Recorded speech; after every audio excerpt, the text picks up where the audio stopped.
Guy de Maupassant est né le 5 août 1850 près de Dieppe, France. Il a dit qu'il était le maître de camp. Son œuvre le plus connue est la parure,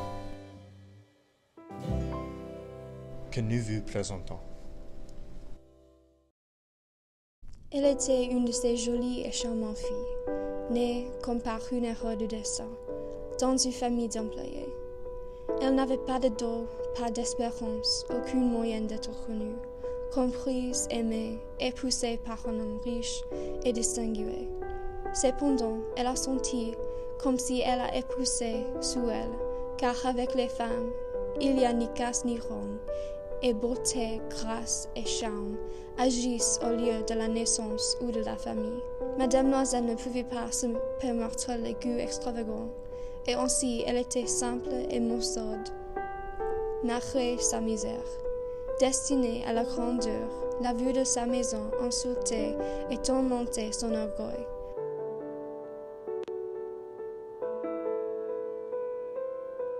Elle a déploré qu'elle n'a rien, pas de bijoux, pas de vêtements, rien. Qui sont-ils ce qu'elle aime?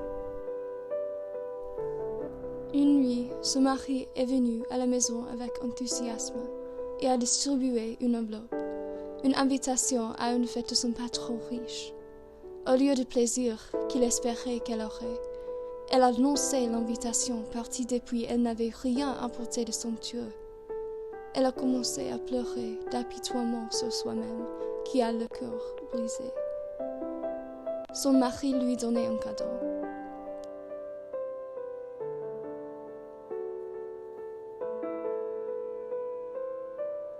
Une robe chatoyante en or.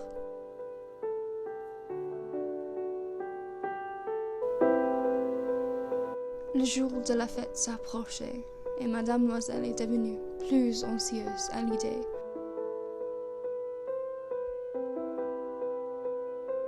Car elle n'avait pas une seule pierre précieuse à porter. Elle sentait qu'il n'y avait rien de plus humiliant que d'avoir l'air pauvre au milieu de beaucoup de femmes riches. Même son mari n'était pas d'accord. Il a conseillé de visiter son ami riche pour lui emprunter des bijoux et des accessoires pour la soirée. Le jour suivant, elle a rendu une petite visite à son ami et elle lui a expliqué ses problèmes.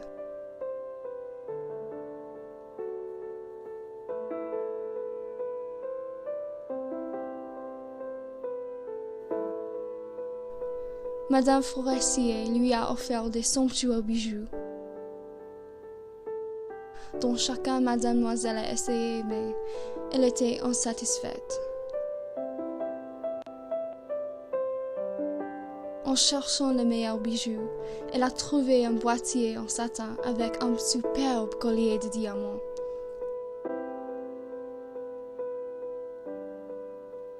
Elle est restée en extase à la vue d'elle-même et sans hésiter, elle a demandé le collier.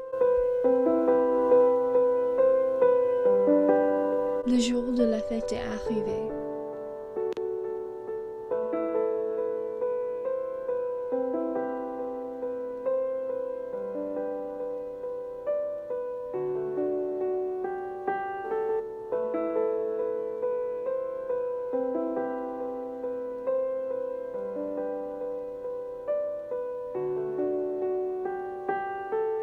Madame Loisel a été un succès. Elle était plus jolie que tout, élégante, gracieuse, souriante et folle de joie.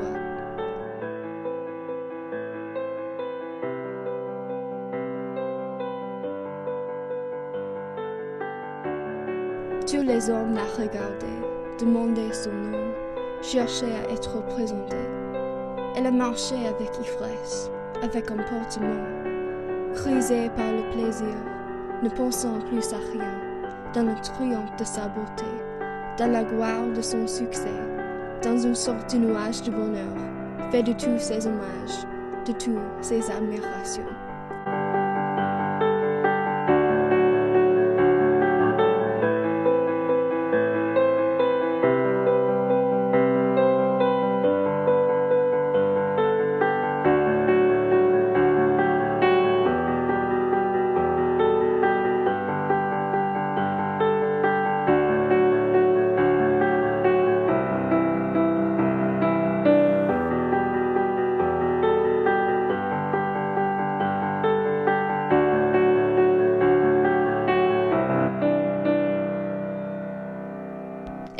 sortie vers 4 heures du matin. Son mari a lui jeté sur les épaules le manteau qu'il avait apporté pour la sortie, modeste vêtement de la vie ordinaire, dont la pauvreté jouait avec l'élégance de la toilette de bal. C'était une nuit froide, et le couple a agglutiné ensemble pour la chaleur.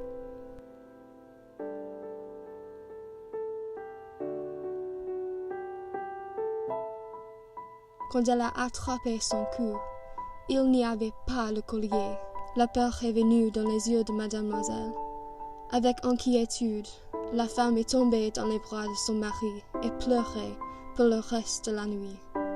Ils ont cherché toutes les poches et il n'y avait rien dans les manteaux et rien dans le sac à main.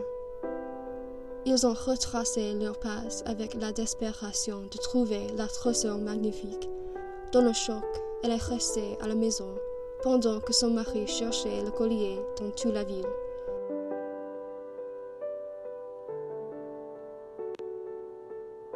Malheureusement, le mari est retourné avec rien. Mademoiselle a décidé d'écrire une lettre à son amie. Elle est assise à son bureau pendant des heures. Elle lui a dit qu'elle avait cassé le fermoir du collier et le faisait recommander. Cela leur donnerait un peu de temps pour trouver un remplaçant. Ils sont venus de bijouterie à bijouterie et la recherche d'un autre collier comme le premier.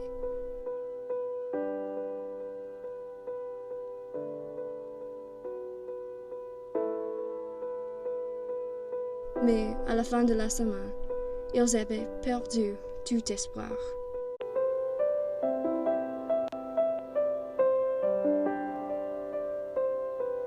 Dans une boutique du Palais Royal, ils ont trouvé finalement un chapelet de diamants qui leur parut entièrement semblable à celui qu'ils cherchaient. Il valait 40 000 francs, mais après avoir consulté le joaillier, on le leur laisserait à 36 000.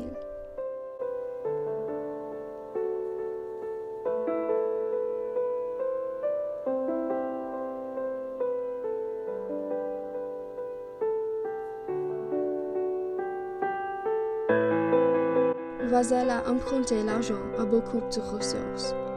Il a compris toute la fin de son existence, a risqué sa signature sans savoir même s'il pourrait y faire honneur, et a éprouvé par les angoisses de l'avenir, par la noire misère qu'il allait se battre sur lui, par la perspective de toutes les privations physiques et de toutes les tortures morales. Il est allé chercher la rivière nouvelle et déposant sur le comptoir du marchand 36 000 francs.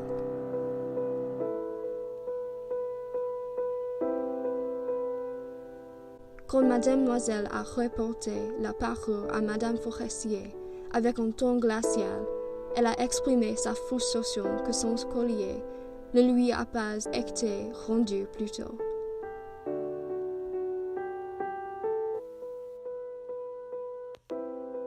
Mademoiselle a connu la vie horrible des nécessités.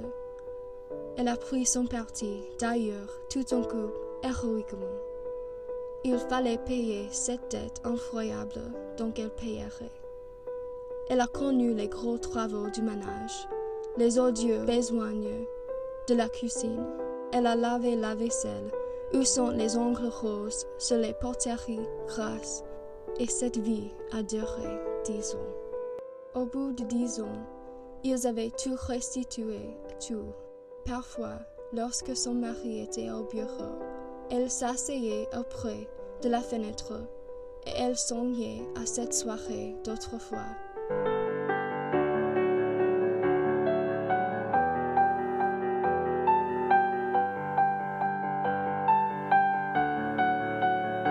Un dimanche, elle a vu Madame Forestier et elle a décidé qu'elle lui dirait tout.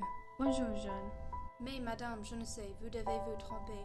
Non, je suis Mathilde Loisel. Oh, ma pauvre Mathilde, comme tout a changé.